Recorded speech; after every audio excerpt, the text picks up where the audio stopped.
मृत्यूचं कॅन्सर होऊन दुसरा काही मार्ग आहे का ह्याच्यासाठी?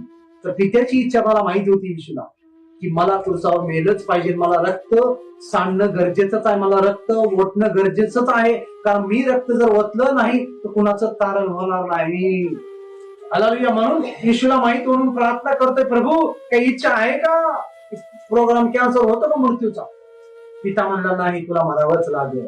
हालेलुया. मग आपल्यामध्ये तो कित्ता धारण घ्या. आज ना उद्या प्रत्येकाला मरण येणार आहे, मला मरण येणार आहे. ख्रिस्तामध्ये आलं म्हणजे पंक्ती येणार आहे.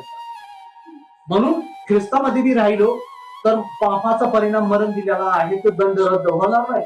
जर देवाचं आगमन आलं तर आपण उचलले जाणार, मरणाचा अनुभव कुणालाच येणार नाही.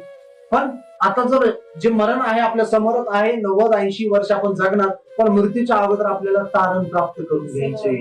मला तारण प्राप्त करून घ्यायचं. त्या तारणामध्ये संकट असेल, हाला असेल, प्रॉब्लेम असेल, तर त्या सगळ्या संकटाला झेलत आपल्याला प्रवास आपला पार पाडायचा आहे आणि आपल्याला स्वर्गामध्ये प्रवेश भेटणार आहे, स्वर्गामध्ये घर भेटणार आहे.